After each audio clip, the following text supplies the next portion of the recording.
Bueno, ¿qué significa para mí Santa Anita? Santa Anita para mí es mi lugar en el mundo.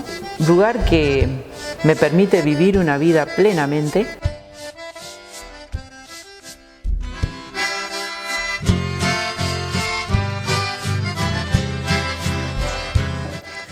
Soy Olga Honecker, vivo acá muy cerca del museo, en Santa Anita. Soy docente jubilada. Soy María de los Ángeles Jacob. Todos me conocen por Mariel. Soy docente jubilada. Con Olga escribimos el libro de Santa Anita. Me gusta mucho enseñar.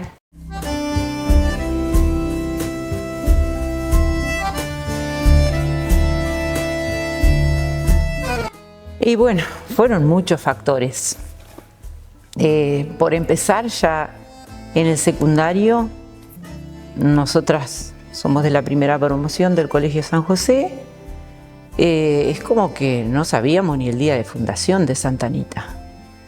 Y pasó por ahí un par de veces que el profesor de historia nos mandó a entrevistar gente y nos contaban cada uno algo diferente. Y nosotros por ahí también, para no hacer tantas entrevistas a gente que no conocíamos, le preguntábamos a nuestros abuelos. Y la verdad que a mí, por ejemplo, me produjo mucha confusión, porque yo tengo en la familia, mi abuela era descendiente de alemanes europeos, bueno, de Alemania, y la otra parte de la familia, ruso-alemanes. Entonces tenía una confusión, y además después se sumó que hubo gente que insistía, decía, viene el centenario, hay personas mayores que les van a poder contar gran parte de la historia del pueblo y por ahí ya para el centenario no van a estar. Empezaron a insistir.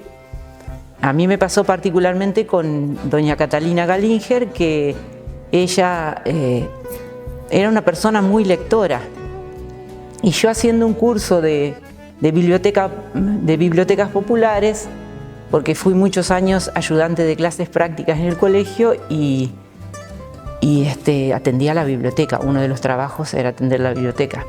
Entonces le hice una entrevista a doña Catalina y es como que desperté un interés por guardar la memoria del pueblo.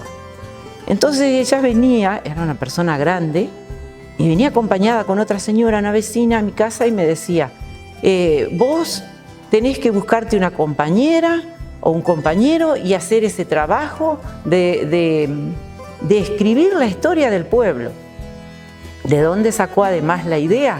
Que ella tenía de vecina a la señora de Rusminki, que había hecho el libro de los 100 años de Villa San Marcial para el año 1994.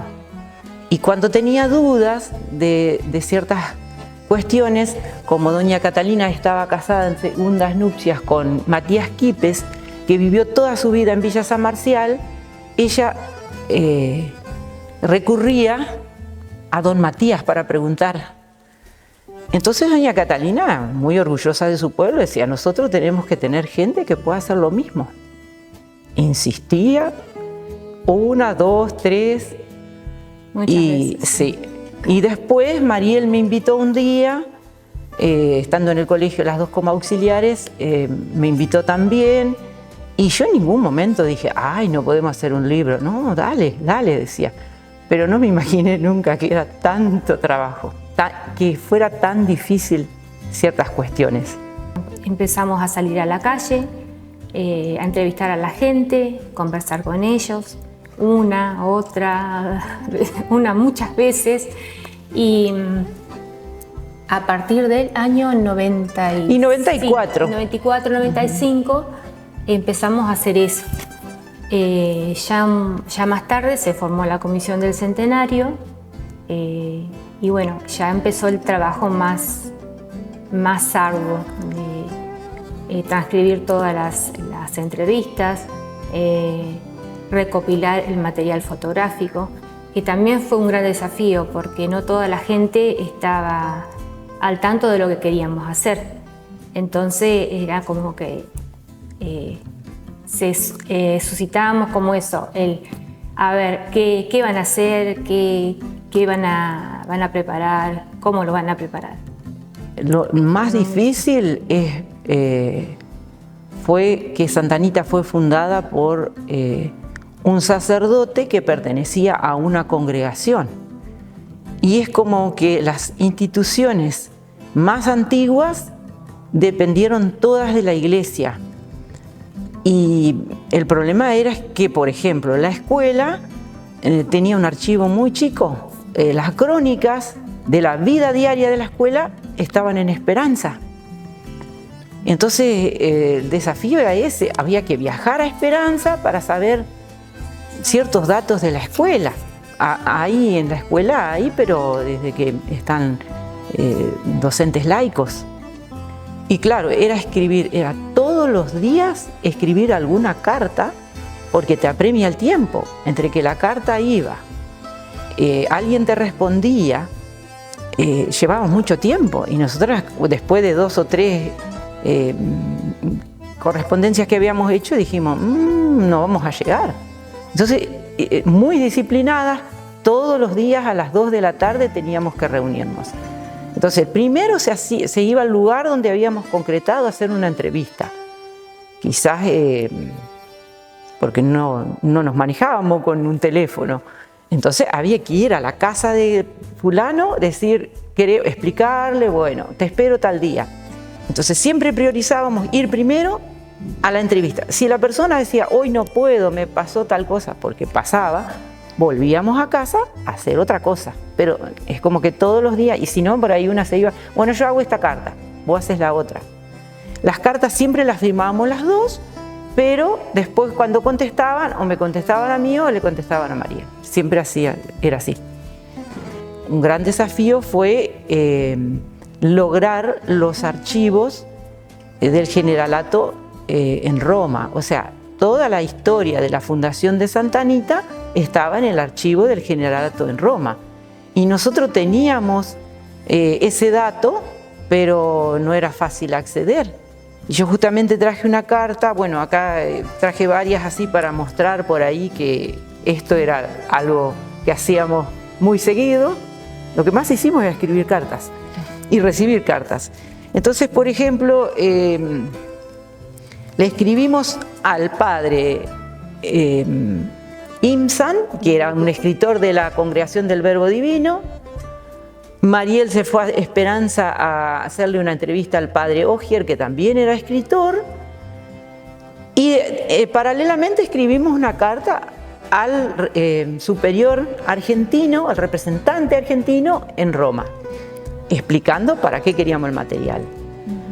¿Quién nos contestó? El padre Blössel estaba en esa época, que bueno, ellos tenían su historiador, que era Valerico Imsan, y que seguramente el material se lo iban a mandar a él y que después iban a ver quién iría a escribir la historia de Santa Anita. Claro, ellos tenían sentido de pertenencia a la fundación de Santa Anita, porque lo hizo un sacerdote del Verbo Divino. Y bueno, nosotras quedamos bastante desanimadas con eso, pero claro, seguimos trabajando, hicimos toda la escritura del libro sobre todo la fundación, que el capítulo de la fundación era lo que más nos costaba, porque a quién le íbamos a preguntar si eso era verdad o no, si los datos estaban bien. Y bueno, pero no quedaba otra. Y en el año 1999, cuando ya habíamos terminado de escribirlo completo, porque el plan que habíamos trazado era, en los años que nos quedaban, armarlo. Y que todo lo que nos quedaba del año 2000 era revisar, corregir, porque la imprenta también llevaba bastante tiempo. Y bueno, entonces, ¿qué pasó? En agosto de 1999, el libro terminado lo tuvimos que reescribir. Creo que terminamos, no sé, en abril de 2000 de escribirlo completo, porque el capítulo de la fundación es el tercer capítulo del libro. ¿Qué pasó? Cuando Valerico Imsan recibió tantas cartas nuestras y siempre las respondió, y recibió el material de Roma, él lo revisó y recién en el 99 nos mandó el material. Pero bueno, muy agradecidas a él, que ya falleció. Pero claro, recibir ese material fue escrito en puño y letra del padre Enrique Becher. Pero el problema era, había que traducirlo. Estaba en alemán gótico. Y no había nadie acá que haga ese tipo de traducciones. Hasta que un día, Mariel en un baile en Buenos Aires, porque también tratábamos de ir a todos los eventos. Una sorpresa, ¿no? Encontrarme con esta persona, que Santiago Schuller, que era fotógrafo. El padre era fotógrafo en Santa Anita en la década del 30. Y él podía leer el alemán gótico, y nos tradujo, estuvo en Santa Anita un mes en mi casa y nos tradujo todo el material, todo el informe que había realizado el padre Enrique en ese momento y que nos había enviado el generalato de Roma para realizar el libro. Entonces, además de la traducción, todas las fotos que nos aportó fueron fotos muy interesantes, porque son fotos de la época de la década del 20. Que él vivió acá. Que él vivió acá en Santa Anita. Muy interesante el trabajo de Schuller, porque él hacía la traducción y a medida que iba traduciendo, no sé, 4 o 5 páginas, el trabajo lo hacía a la mañana, cuando las dos estábamos en el colegio, y a la tarde venía con Mariel a casa y nos explicaba lo que había leído. Claro. Todos los días, como para que nosotros ya vayamos internalizando el tema. Y otro desafío era, por ejemplo, leíamos la crónica del padre Hummel y había que tener cuidado que no se te peguen los arcaísmos con los que escribía, porque él también era alemán y por ahí la escritura no era tan fácil. Por eso muchas veces tomábamos fragmentos y los dejamos así para ponerlos en el libro. A nosotras nos gustaba redactar, pero era muy complicado, entonces tratamos de poner los fragmentos. Bueno, en cuanto al trabajo, fue un trabajo muy arduo, pero placentero, porque nosotros combinábamos el trabajo que teníamos con la redacción del libro y con las entrevistas y con todo lo que se implicaba hacer un libro. Las dos somos docentes, pero en ese momento éramos docentes y teníamos hijos chicos que quedaban al cuidado de las abuelas o de los tíos, así que fue placentero, pero también fue un gran sacrificio para la familia. Yo siempre, hablamos con Olga, que agradecemos a la familia que tenemos, que nos sostuvo, que nos pudo acompañar en todos esos años, porque si vos no tenés una familia que haga ese trabajo, no hubiese sido posible el trabajo final. Eran muchas horas. Llegábamos del colegio, a las 2 de la tarde ya nos reuníamos a trabajar hasta arduas y tardes enteras. Y bueno, llegábamos a casa y teníamos también nuestras obligaciones como madre. Así que fue muy, muy importante toda esa etapa que tuvimos de trabajo. Y vuelvo a repetir, un agradecimiento a la familia, a nuestros hijos, a nuestros padres, que muchas veces nos ayudaron a por ahí cerrar una idea que teníamos y no habíamos terminado de entender, porque estábamos buscando nuestra identidad. Bueno, la verdad que siempre nos identifican con este libro, que es el primero. pero nosotras después seguimos escribiendo. Hicimos el del templo, Refugio Espiritual, para el año 2010, para los 100 años del Templo Cristo Rey, y el misionero para el 2016, por los 100 años del fallecimiento del padre Enrique. Y seguimos trabajando. Y lo que pasa es que nos gusta mucho, nos apasiona. No solo sentarnos a escribir, pero siempre encontramos algo que nos motiva a decir, esto lo guardo, esto lo junto, esto lo archivo. Creo que es debido a que no sabíamos nada y teníamos tanta necesidad de conocer que la satisfacción fue grande. Y aquel trabajo, si bien el primer libro costó mucho, también lo hicimos, lo disfrutamos al trabajo. Lo disfrutamos. Yo no disfruto cocinar, pero estas cosas sí.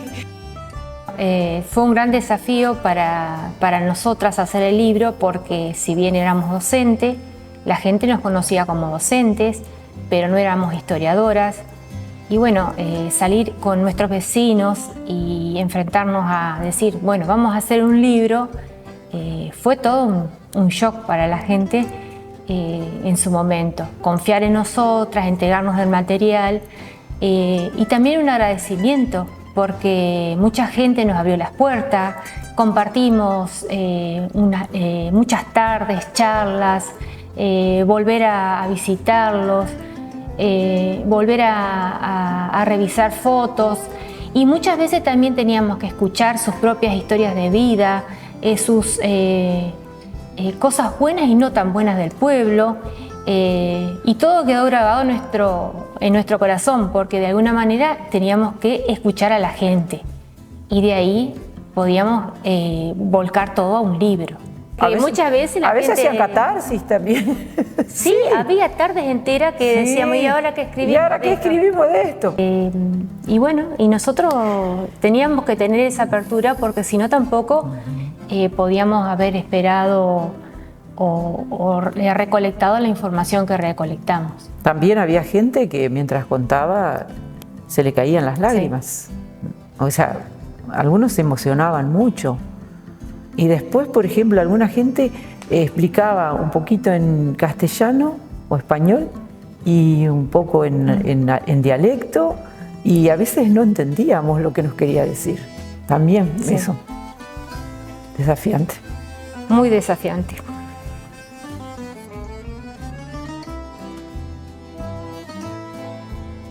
A partir del centenario fue como una apertura del pueblo. El pueblo hoy por hoy es multicultural. Se abrió en todos los sentidos y fue un antes y un después. Cambió mucho que en el 2000 se creó el municipio y claro, los recursos que maneja un municipio comparado con una junta de gobierno es otro y eso se ve. Y el santanitense lo disfruta y lo aprovecha. Antes se trabajaba con menos recursos, pero también se trabajaba. Y bueno, Santa Anita pudo reinventarse y hoy por hoy ya tenemos de todo. Tenemos una Santa Anita en la que podemos buscar lo que querramos y lo encontramos. También marcó un antes y un después que desde el año 2000 tenemos internet. Sí. Si bien algunas familias más recientes, pero bueno, los primeros tenemos desde el año 2000. Y te cambia la vida porque estás muy aislado geográficamente, pero en algunas cuestiones podés estar igual que otra persona que vive en una gran ciudad. Y me parece muy justo eso. Santa Anita para mí es mi lugar en el mundo. Es el lugar donde elegiría o elegí para formar mi familia, para tener mis hijos. El elijo por la tranquilidad, por la paz, por la convivencia armónica que tenemos con todas las culturas. Me permite vivir una vida plenamente Me gusta mucho porque puedo hacer todas las actividades libremente. ¿Y a qué me refiero cuando digo libremente? A que no paso miedo, que hoy día eso es impagable. Tiene muchas actividades. Cuando yo recién me mudé a Santa Anita, me costó, porque había muy pocas actividades. Y de hecho escribíamos y leíamos porque era lo que teníamos al alcance. Pero hoy día hay muchas actividades y hace bien tener actividades.